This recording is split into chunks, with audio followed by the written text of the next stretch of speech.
What happened with Stefon Diggs last week, and how do you think that might have a ripple effect once the toe meets ball in the actual playing season, Robert? Ooh, well, I mean, when you talk about when toe meets ball, I think the Bills need a happy Stefon Diggs to win the Super Bowl. And if you notice, I didn't say motivated because I think he's always motivated. I think he's always working his tail off to be the best. But when you have a happy Stefon Diggs, I mean, since he got to Buffalo, he's tied for first in catches with Devontae Adams. He's sixth in receiving touchdowns, and he's fourth in the league in receiving yards. So that's a happy Stefon Diggs. Him and Josh Allen seemed to have a bromance rolling, right. It felt like, for years there until there was the problem with their game against the Bengals in the playoffs. So I think it's clear this is a personal thing between Josh and Diggs, and they have to get their partnership back on the field, and that's part of playing quarterback. I think Josh Allen's running into that right now. Everything is fine until it's not fine in a relationship when it comes to a quarterback and a wide receiver like Diggs. So Josh has to manage that relationship the right way, and I think he's the only one that can rectify it. So what is it, though? I mean, what did you see in that game? What are you hearing? What are you potentially willing to share? What is it, do you think? Yeah, Rich, that's why you're a great interviewer, man. You know when people have information and they're trying not to say anything. So I've talked with people close to the situation, and really what it boils down to is in that last game against the Bengals, Diggs was the most targeted receiver in that game. I think he had 10 targets in that game. But when they were down 17, they had a 10-play drive that ended in a turnover on downs, and Diggs only got one ball thrown his way. So you would think that a player of Diggs' caliber with the relationship that he has with Josh Allen, in those moments he would look to him more often, and that didn't happen. I think that was something that why we saw Diggs hold his hands up, looking at Josh Allen on the sideline when they had the little tiff that was shown on TV. And Diggs wants to win like every other player wants to win. And I think that if they can rekindle that bromance, Josh Allen's got to do something to relight that fire between the two of them. And I think that's will be the key for the Bills to be successful this year, especially since they have Super Bowl aspirations. Well, let's chop this up a little bit, Robert Griffin III, because, you know, the issue, I think, for that Bills offense, and I think I'm not reinventing the wheel here, was Josh Allen trying to do too much, feeling that he had to do too much. The red zone being a particularly difficult spot for that team because of it.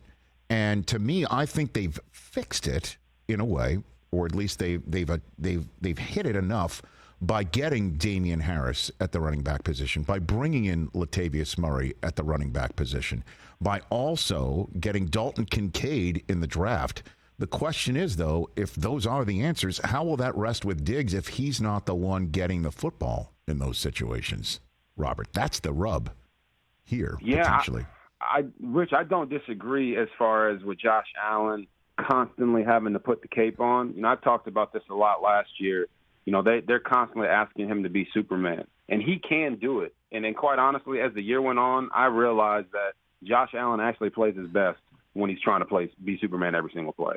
That's when he's the most comfortable. That's when you see all the creative runs and the big-time passes from him. But I think the Bills took a concerted effort this offseason to say, we got to be able to play bruising football up front if we need to.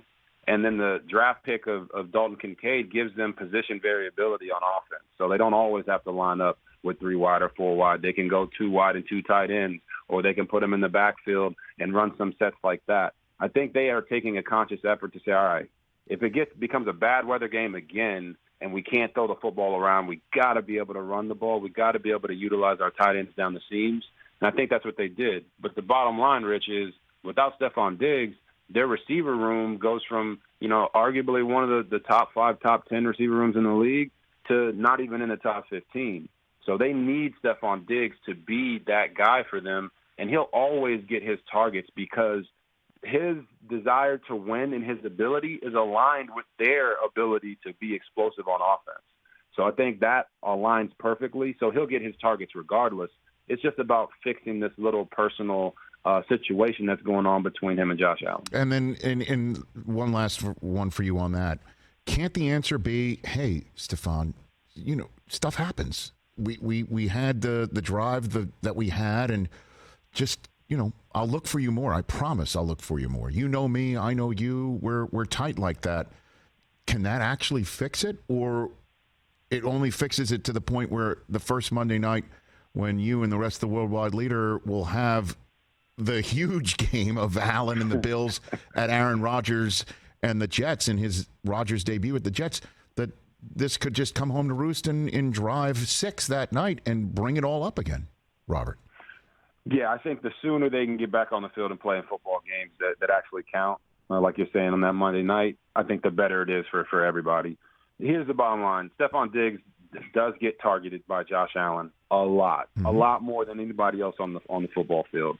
I think this really just came to a head in that playoff game because in that moment, if it was handled differently, when Diggs had his emotional outburst on the sideline, if that was handled differently by Josh Allen and the team, I think we wouldn't be talking about this today. But it wasn't. They kind of ignored him, and there was a whole scene after that game. I think that has led to some of these rumblings throughout the offseason.